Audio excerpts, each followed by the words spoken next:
Okay, so let me first address a couple questions that I thought were pretty good. Pane, I have two things from you that I want to address that were good comments. Number one, you're saying, okay, Rigarai is kind of making a, males are like this, females are like this, the world should be like this, right? And you're complaining that we have so many different worlds now, right? So many different ways to inhabit the world. Why is she focusing, right, on just one? So there is a good reason for this, right? She's focusing on the Western world, which sadly is taking over the world, right? So yes, we have many different cultures, many different ways to inhabit gender relations, but because the Western world has become so has taken over, right? Most cultures are now adopting Western lifestyle, right? That's why she's focusing on this particular realm and on the concept of subjectivity that pertains to that realm, right? So does that answer your initial question, Pane? Where are you, Pane? Are you here? Yes. Does that answer? Okay. So your second point, yeah. So yeah. So you were saying, yeah, she's a little bit biased towards women. I noticed also. So the male is all messed up, right? And the woman, she has a sense of transcendence that is natural.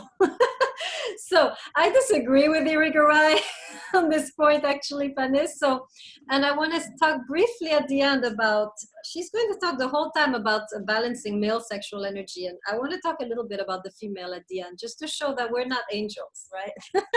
So, but you're right. She's focusing on the issues pertaining to the male. And it's okay. It would be nice if she would also address the female issues, but it's still good to know, right? But I will address the female issues myself because it's imbalanced. Okay, good. I think Cosmidis, you're struggling with the text this semester. It's normal. The texts are meant to be difficult and incomprehensible, right? Everybody should be struggling with the text. I chose the text that you cannot read. Can only understand in class, right? So it's not like the lower level classes where you can navigate the texts, right? If you have some good reading ability. Here, it's really, even if you're a good reader, so it's normal, right? Anyone else who's struggling with the texts, this is normal. Okay, let's get into the text. So let me introduce briefly what I'm gonna cover. I'm gonna look today at just the Roman numerals. So Roman numeral 1 to, Roman numeral, what is that, 9 to Roman numeral 21. Okay, so I'm just going to focus on this introduction, I believe, right? This is her introduction. So in essence, in there, she talks about the main direction of her work, right? She's going to be talking about the importance of the heterosexual relationship between male and female, and the way that this relationship has been neglected, and because it has been neglected, the world is in chaos. That's basically the whole point that she's making throughout the text, right? The male and female are not in balance. Why? Because we have not cultivated the relationship between the male and female, and therefore now we are in chaos. So some of you might wonder, well, wait a second, right? This is not the only relationship that's out of balance, right? You have relationship between different races. You have relationship between different sexual orientations. You have other ways to relate, right? Not just male-female. You have male-male, female-female, and so forth. So why is she just focusing on this one, right? It feels very heteronormative, we would say, right? Let me write this word here. Right, this is a term, right, that shows that that is basically means that the heterosexual worldview has dominated for centuries, right? And they are the ones who decide what is right and wrong, and anything that doesn't fit the heterosexual mindset is considered immoral. That's what we mean by heteronormative. They prescribe the norms, right? So it sounds like here that she's thinking within a heteronormative framework. So I'm going to disagree with that, right? And so, hold on, let me get one of your questions. So Cosmides, yes, I like your point, right? As same-sex couples, there's not going to be all of these misunderstandings. I mean, that we have between male and female, because there is a kind of instinctive understanding of where the male is coming from and the female between females, right? So maybe there's not so much of an enigma there, and that's why, but this still, right, you can criticize her by saying, why are you focusing on this relationship as the foundation of cosmic harmony and not the others? That would be the issue, right? So the way I'm going to address this is go back to Irigarai's connection with Eastern thought. And I'm going to explain a dimension of Eastern thought called yin-yang theory, right? Yin-yang balance or equilibrium. Because if you understand this concept in the Eastern worldview, especially the Chinese worldview, you will understand what she's trying to say here, right? Okay. So, okay, make sure you have written down, right, that Irigaray is focusing on the heterosexual relationship because for her, male and female are out of balance, and because of this, the world is in chaos, right? So why does she say that? Why does she make this point? We have to go to Chinese thought to understand what she's saying. So in Taoism, which is an ancient Chinese worldview, you have this idea, and you find this also in Chinese medicine, by the way, right? So it actually makes a lot of sense. But the cosmology, right, cosmology of Taoism is that there are two forces in the universe, in nature, right? The yin, feminine force, the yang, masculine force, okay? So the yin is feminine, I'm writing it down, and the yang is masculine. So what is, when you look at nature, what is the yin force? So these are the two forces that must be in balance for nature to survive, right? So for example, yin force, feminine force is dark, wet, the moon is cold, right? All the forces of darkness, of humidity, of cold, right? They are part of the yin, right? And you need some of that. Imagine a world with no rain. That's a world without yin. Everything dies, right? Now, it's not enough. You also need the yang, which is the light, the heat, and the dryness to be at play, right? Now, if you have only the yang, also you're in, or if you have no yang, you're in trouble. No sun, right? No heat, the world would die. So you need both the forces of yin and yang. So let me make it clear right in the chat. The yin is the forces of dark, wet, cold, and the yang is the forces of light, dry, heat, right?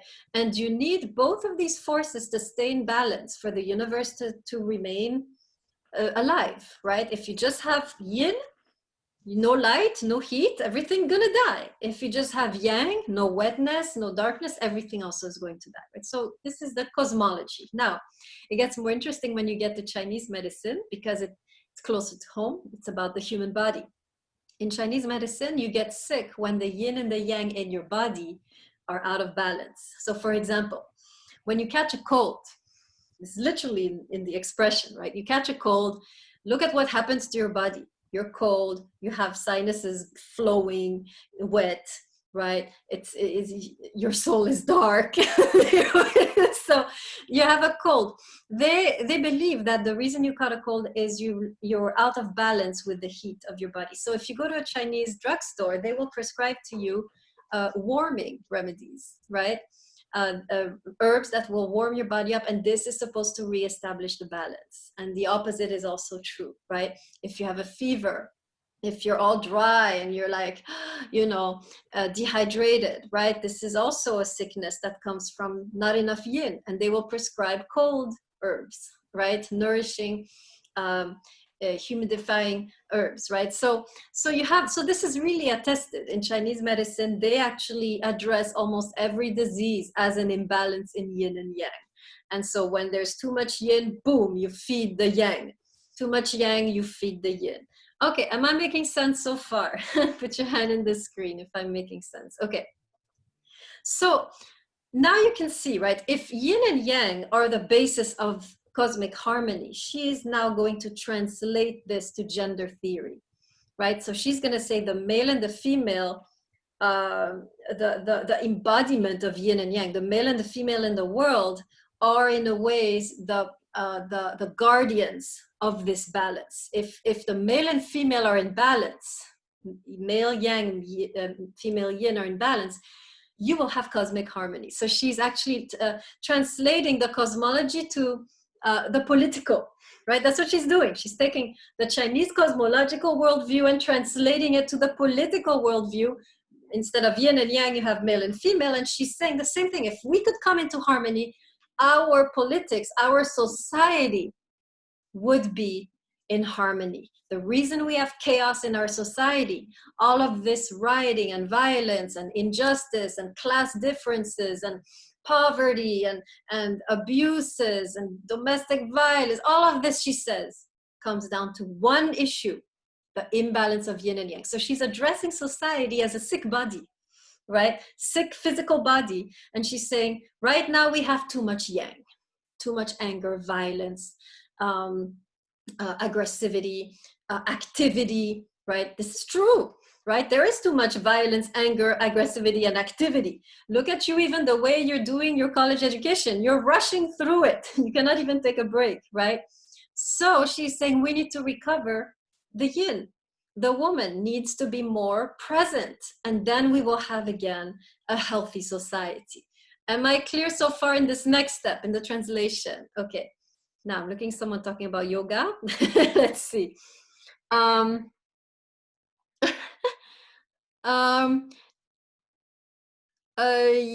Yes, yes, yin yoga versus, actually, you know, this idea of energetic yoga is a Western distortion, I think, of the original intent of yoga.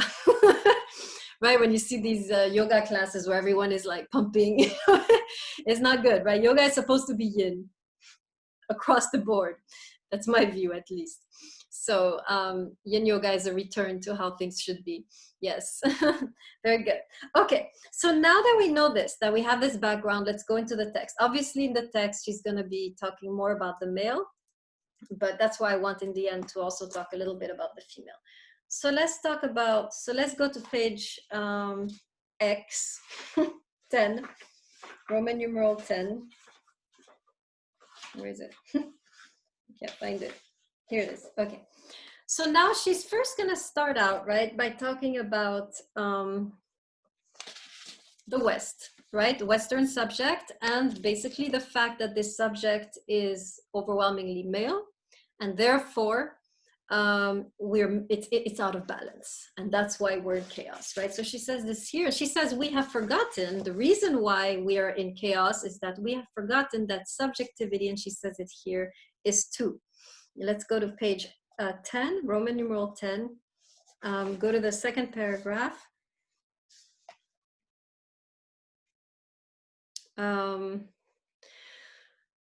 Let's see. Yes. Second paragraph, 1, 2, 3, 4, fourth line. As soon as I recognize, who is there? Put your hand in the screen. Okay.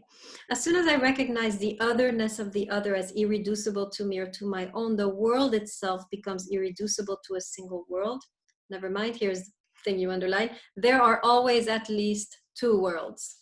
And she's not saying there's only two worlds. Notice there are at least, meaning it implies all the other worlds. Once you get the male and the female in balance, all the other worlds will fall into place, right? So she goes further, skip down. From the bottom of the paragraph, I want you to count 1, 2, 3, 4, 5, 6. The human real. Who is there? Put your hand in the screen. The human real, okay. Only one person? Just one person? Okay. The human real is formed by two subjects, each one irreducible to the other, right? So here she's emphasizing, this is a concept you see. This is page 10, Roman numeral 10, Cosmides. But she's saying we have for too long treated the subject as a given, but it's always really been a male subject. We've always thought it was neutral, right? When Descartes talks about the subject, he thinks it's a neutral subject, but Irigaray is pointing out that no, it was always a male subject. And it was always seeing the world from a male perspective, right? Because the woman was not speaking at the time, right? So we don't have a complete subject. right? So, and because we overly focused on this male subject, we've fallen out of balance, right? Notice she's not saying it's bad to be male. She's saying it's not enough, right? There needs to be the balance. Okay. So she continues, right? And she says the world that emerged out of the place of this male subject is a world where relationship was sacrificed to reason. Again, this idea, right? Relational animal, rational animal. So she says this here on page, still X, last paragraph, right? She says that as a result of this, right, as a result of it being a strictly male subject, the world is always seen as activity, right? I need to go out and conquer the world, right? Now, I want to emphasize that not all males are like this, but when she's talking about male and female, she's talking about attributes, which are in both women and men, right? We all have both male and female attributes, right? But they're more pronounced perhaps in the male or in most males, right? This idea of activity, yang, right? Going out, controlling, dominating the world, and in doing so, cutting oneself off from the mother, right? So she's saying that's how the subject has been, cutting off from the mother, cutting my relationships with the woman so I can be more engaged in the world, right? That's how she defines maleness. Not all men are like this, right? But she's saying maleness, as expressed in most men, she would argue, right, has occurred in this way, right? So look at the last paragraph. Man transcends himself. Are you there? Put your hand in the screen. Okay.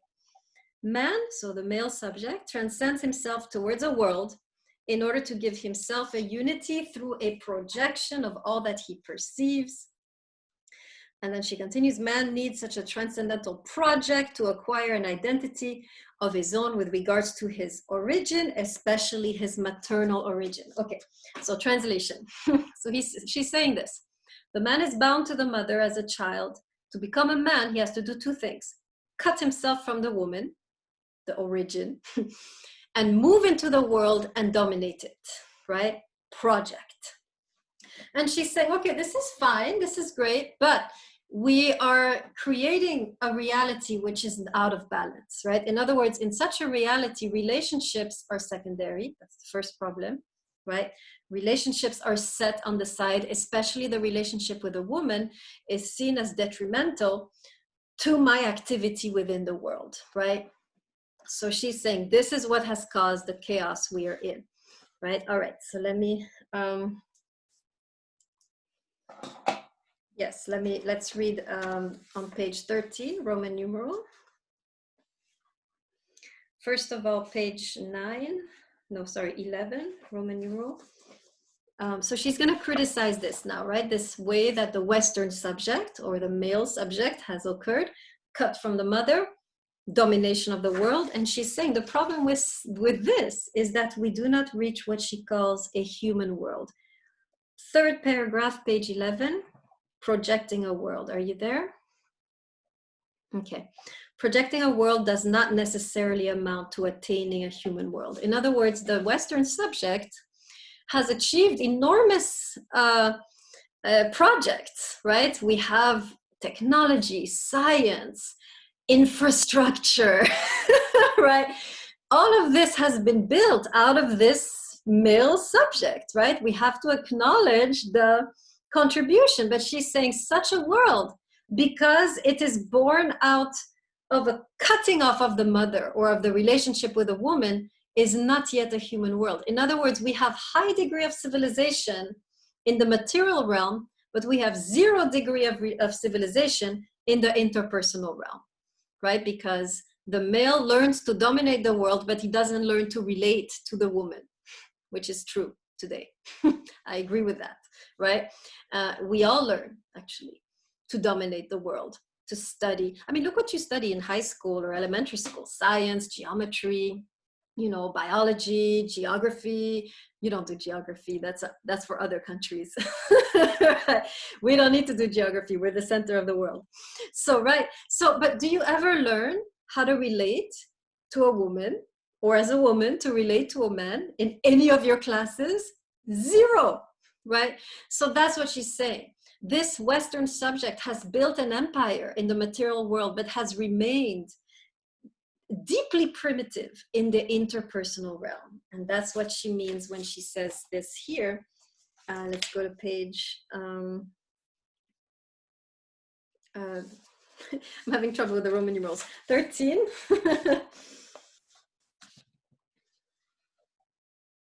Yeah, 13, count from the bottom, 1, 2, 3, 4, 5, 6, 7. The other who is close to him, are you there? Okay, great. So in such a world, right, the other doesn't really exist, right? The other who is close to him, the other from whom he receives himself, she's talking about the woman, right? Whether it's the mother or the spouse, right, is not recognized as a transcendence. The woman is that which I must cut myself from so I can be more performing, right, in the world. The mother and later the woman remain confused with a world which is solely natural, from which it is necessary to emerge in order to become a man. In other words, your mother or your spouse is your home, right?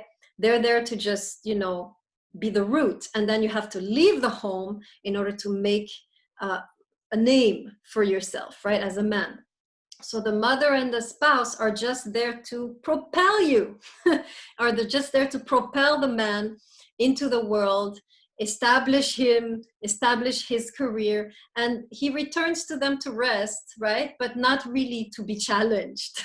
This is the issue, right? The woman and the spouse and the mother are merged into this kind of comforting matrix, right? To which the man goes to seek some refuge or respite from the work, but he doesn't want to go home to be challenged, you know, or and so forth, or have conflict, just wants to rest so he can go back. So the woman for a very long time, and this is true historically, has just been, you know, the kind of matrix of the man, and from which he had to emerge in order to be successful, right? So she's criticizing this, right? She's saying this is great in the sense that we have a great world with science, technology, but what has been sacrificed are two things. So make sure you write this down. We have a great world.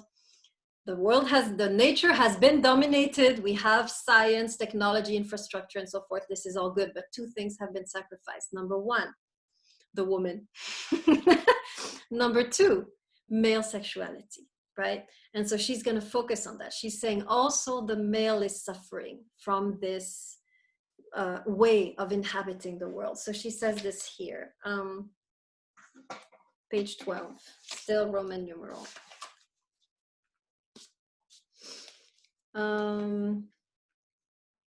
Yeah, last paragraph. In fact, such a conception. Are you there? Put your hand in the screen. Okay. In fact, such a conception of the world and of human reality leaves only an illusory freedom to man himself and the spontaneity without any further possible transcendental realization. Skip. At least this is the case for most people, blah, blah, blah. Oh yeah, here it is. Which can be appraised by the use they make of a surplus of energy. In other words, the man is building the world, but there's still something in him which remains frustrated.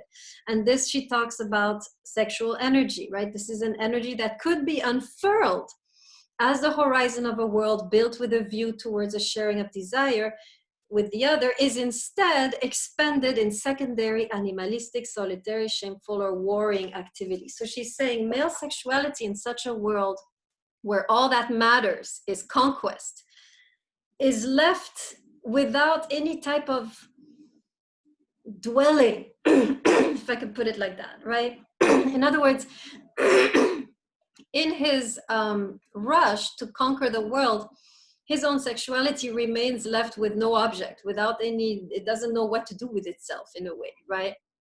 Mostly because the man, and everybody actually, all of us, have not learned to relate, right? Sexual energy is meant for the partner, right? But because we don't know how to relate to each other, the sexual energy turns on itself, right? And then she talks about the ways that it becomes misused, right? It's secondary, meaning the woman is just there for some rest, right? And then I go back to my job. Solitary, you end up by yourself, right?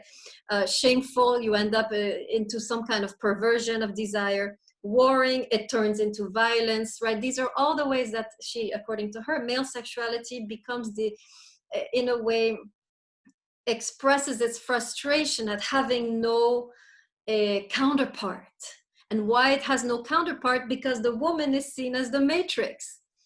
You can't go back to your mother, right? You have to emerge, right? So are you following what I'm saying? Let me try and say it a little clearer, right? The main issue here is the Western subject is so focused on conquering the world that it has forgotten about its own sexual needs, its own need for relationship. It has become so focused on work, on career, on making something of itself that it has forgotten the component in itself of relationality. And so when it comes to relating, which is what sexual energy is trying to do, it doesn't know how to do it. We have not become refined and civilized on that level. And so it becomes all kinds of other things, right? Am I clear on this point? Put your hand in the screen. Any questions so far to stop me in my bulldozing? Okay. So basically, right, it's this idea, right, that we have focused so much on the rational project that we have forgotten how to relate. That's it, right? Let me say it again. We have focused so much on conquering the world. This is reason, right? This is the act of reason, rational conquest of the world, that we have forgotten that we are also relational beings, right? And we have never really refined, polished, civilized our relationships to the degree that we have refined, polished, civilized our world, right? And that's why she's saying today, in this world where relationships are primitive, male sexual energy is stuck. Either it becomes repressed, or animalistic, or it becomes solitary. It doesn't know what to do with itself, right? Okay. So then she continues and she says, right, if only we could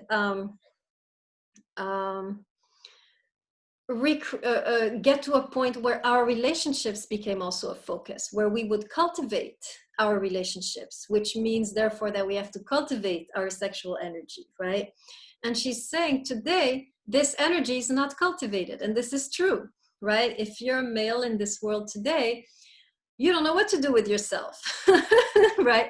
Unless you find someone, unless you have the luck to find somebody who is a good partner, then you can be normal on that level. But many men in our civilization struggle with this aspect, right?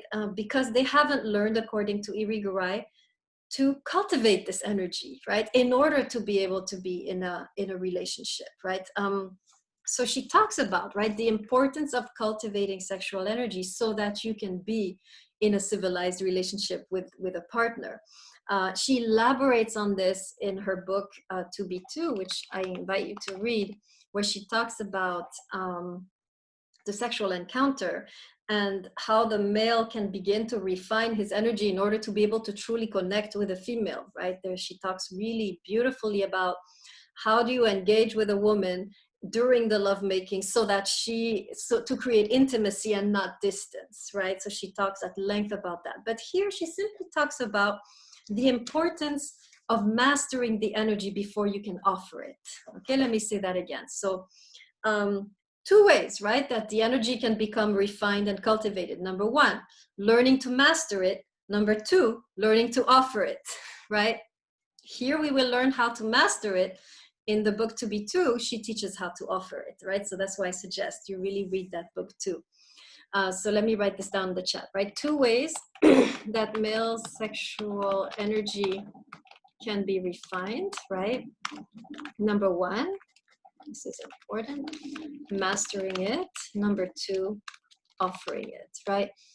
As long as this is not learned, right, the energy remains chaotic, the man remains out of control, and he cannot forge proper relationships with his partners, and the world will remain in chaos, right? So she talks here about mastering, and this is a very Eastern concept. Go to page 12 still. Where is it? Here, no, sorry, 13, second paragraph. Are you there? Freedom in a way. Put your hand in the screen. Okay. Freedom in a way spontaneous and autonomous with respect to the historical foundation of the world, blah, blah, blah. Okay. Instead of, are you there? Put your hand in the screen. Okay. Instead of projecting itself onto the horizon of a world, talking now about sexual energy, right? instead of projecting it into work and career and so forth, right? It must be, right, cultivated. And then she has several words: safeguarded, reserved, brought to a standstill, or hemmed in before the other as other, and other who is recognized, etc. So here she's talking, if you are from the Eastern worldview context, you understand exactly what she's talking about here, right? So instead of unleashing this energy, right, in a chaotic way and creating all kinds of problems, right, she's saying the man must learn to safeguard, reserve, bring to a standstill, and hem in this energy. So as a Westerner, you're like, what the hell is she talking about? As an Easterner, you understand exactly what's going on, right? In the East, whether it's China or India, right, you have a whole education of the male on how to master their own sexual energy. You have practices, you have poses, you have breathing exercises, you have Tai Chi, you have Qigong, you have yoga, you have all kinds of practices where the male is encouraged actually to be abstinent until he is of a certain age. In India, traditionally 21 years old, right? During this time, what does he do with this, powerful energy? And they are taught in that culture, right?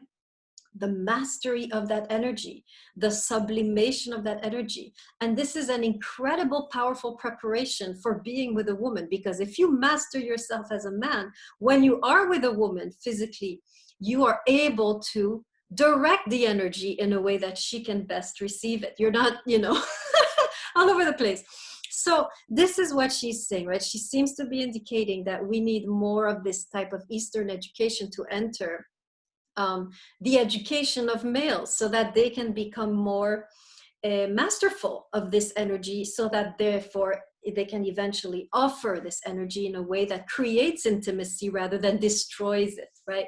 So again, for the offering of the energy, go to the book To Be Two, right? This is, and the chapter there is the wedding between, that you want to read, the body and the language. Okay, I see a couple questions. Let me see. So King and then Kim, go ahead. My hand was still raised from earlier. I don't have a question. Okay, Kim, go ahead. So my question would be around so what you mentioned about India and China having these kind of they have ways, or they teach males to reserve their sexual energy.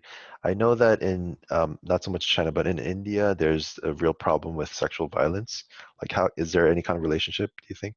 Yeah, I think India today is not, first of all, following its own wisdom. You don't have education. The whole traditional education, right, has been lost. The whole, they're taught to be, they're told, right? But if you don't have the practices, I don't see anyone in India in these places, right, which are, where you have so much rape, doing these practices, right? So this is traditional knowledge, which has, in a way, not reached these places, which has been lost, right, with the conquest by Britain and so forth. Only now, right, they're going back to these and learning this. So, but it's, and yes, if this is an indication, right, the increase of rape in Indian society, in certain segments of the society, speaks to this lack of education, I would say, right? I don't think the education is not taking place. This is traditional education from the Middle Ages, right, Kim? Does that make sense?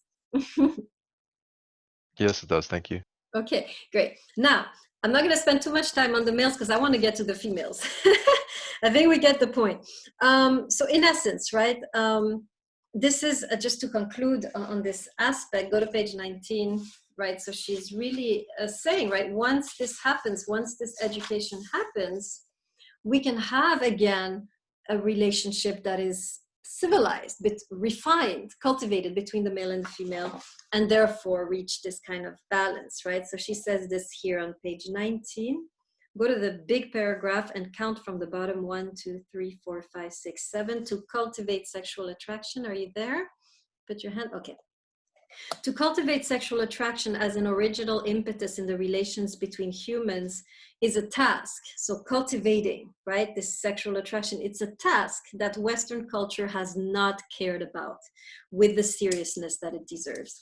And that's why in the West, you have amazing infrastructure and you have zero ability to sustain a relationship, right? You have a percentage of divorces that is unbelievable, right? And yet you have great houses, great roads, and so forth, right? It's because we have cared too much about the outer world and we've neglected the inner world. That's the idea. Good.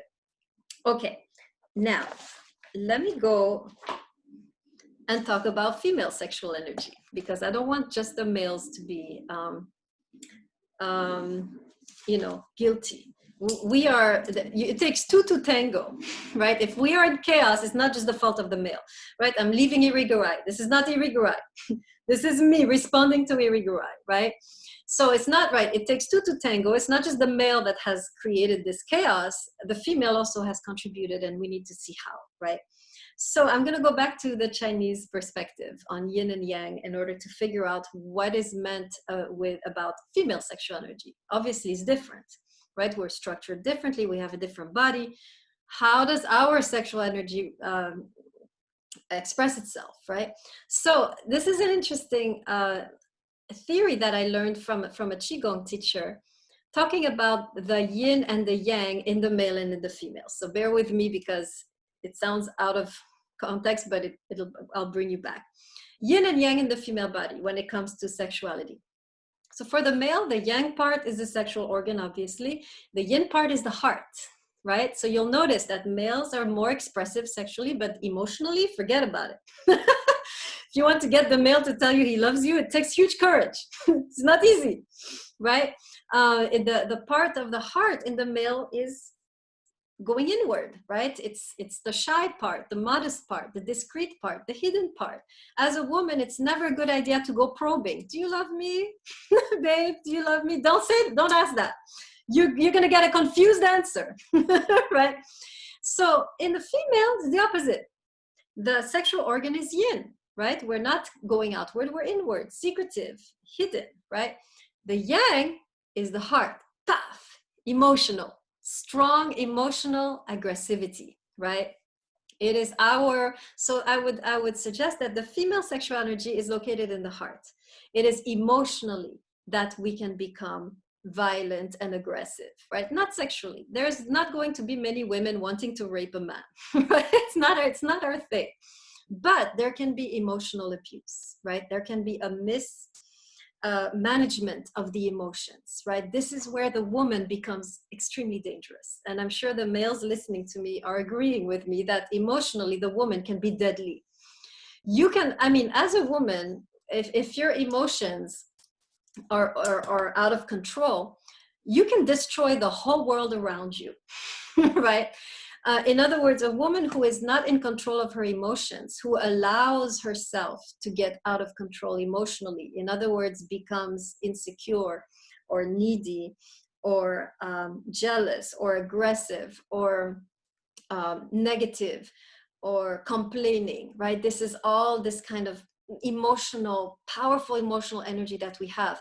If this energy is not purified, right, into love, it can be extremely destructive. Any man here in the class who's been in relationship with a woman knows how destructive the woman can be when she's emotionally out of balance, right? When you as a woman are out of balance emotionally, you will say stuff that will destroy the man in 1 second. And at the same time, destroy the world, right? The incapacity for the woman today to control her emotions, right, is extremely destructive, not only for her partner, but for her family, for her children, and for the world at large, right? We think we're angels. Oh yeah, I'm never gonna rape anyone. I'm never gonna, hit you. But our words can rape someone. Our words can castrate someone. Our words can destroy someone, right? And so a woman who hasn't learned to control and master that energy, she might get a great man, right? Great children. She will destroy everything, right? And so we also, I believe, as women, need to learn to refine that aspect. Not anything goes. It's not like I feel like shit, therefore you're a piece of shit, right? No, right? It's, we have to learn, just like the male has to learn to master his energy through certain practices, right? We need to learn to master our emotional energy through certain practices, which are also offered in the East, right? We need to refine our emotions. We need to be able to detoxify ourselves from the negative emotions of anger, anxiety, confusion, unforgiveness, right? Hatred, resentment, right? We carry this all day long thinking it's okay. And we don't realize how destructive we are when we unleash these energies through our words, right? And so the invitation, I think, is for both subjects, male and female. This is me adding to Irigaray. We both need to learn to cultivate our energies. The male needs to cultivate the sexual energy. The female needs to cultivate the emotional energy. And only then, when you're able to communicate with a male in a way that is respectful, not castrating, destructive, overwhelming, needy, clingy, right? Eating him up, right? Only then can we create this partnership, right? It's not enough for the male to be doing yoga exercises all day long so that he can, we need to do things too, right? We need to learn again how to love and how to express love, I think. Just like the male needs to learn how to express sexual energy, we have an issue with love. We have forgotten, I believe, in this culture, how to love, especially the women, right? We have forgotten, we do not have the tools to cleanse our hearts so that we can love, right? We are too overwhelmed by a chaos of emotions that is keeping us, right, from really connecting to our partners. Okay, any questions? I see everybody was laughing. Sosa, because Medisa's boyfriend is listening and smirking. Yes, no, but really, it's about time that we women talk about our issues, right, and not just the males. I think they have problems, but so do we, right? So what do you mean, Cosmidis? What is the female equivalent? So you were saying that men have like the exercise, like yoga, Tai Chi, things like that to help them. But if the women's side of it is less of a physical kind of channeling and it's supposed to be more emotional, like what's the way that a woman could go about learning these things? Very good question, right? My main tool for me is forgiveness. Practicing forgiveness. And I think in other classes, I do a forgiveness workshop, which I think you might have attended, but the ability to filter your emotions, right? From negativity, resentment, anger into love. And we have the ability to alchemize this through the task of forgiveness, which I can give a workshop if you want at one point, or maybe record something and put it on Blackboard. But this for me was the most fundamental practice. Now it helps to do yoga, Tai Chi, Qigong, meditation, right? These are all Eastern practices which balance both the male and the female, right? If you're a meditator, if you do some yoga and you do things, anything that cleanses you emotionally, go jogging if you need to, right? Anything that cleanses you or detoxifies your body and your soul is good, right? But for me, the strongest practice as a woman was to forgive in order to cleanse or transmute the resentment into love, right? And we can do, if you want, at one point, a workshop on forgiveness for the women of the class. So we can learn how to do this. I cannot teach the men, sadly, how to master yourselves. I don't understand what you're going through. It would be great to have a man do that. But yes, for me, the practice of forgiveness, which is basically, just in a nutshell, to give you an answer, right? Basically, refusing what happens to you, not letting it make you toxic, not reflecting it back through harsh words or harsh thoughts, disciplining yourself to choose love every moment of the day. He said this, but I choose to love. He did this, but I choose to love. And so forth. And this choice that you make as a woman, right? This discipline of your thoughts is what is the beginning of the mastery, right? Sosa, go ahead.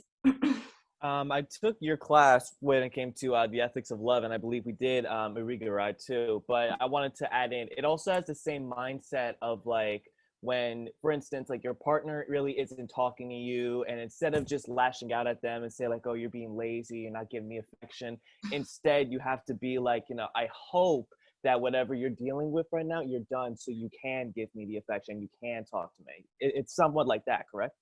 Yes, absolutely. You're giving a great commercial for, yeah, ladies, take my ethics of love class. If you want to learn how to refine your negative energies. Yes, It the is a good class. 104, right? The 104 that I teach is a class on the ethics of love, right? So especially as a woman, obviously men, we all need to learn how to love, but this is really a class about mastering your emotions in the context of love and learning to love in a difficult situation, right? So these are tools that you will receive in the class in order to navigate a difficult relationship, right? So, and you get a lot in the class about, yes, the male sexual energy is discussed in the text by Irigaray, 2B2, that we do at the end, and then the female emotional charge, right, is discussed, and how do you purify that, right? Is almost the whole class. So yes, very good, absolutely. Any other questions? Such an important topic. I mean, it's very intimate topic, right? But crucial. Okay, great. All right, we're out of time. So next time we'll read the whole book, because we'll be going through the whole book. I will pick 4 themes. I'll tell you right now.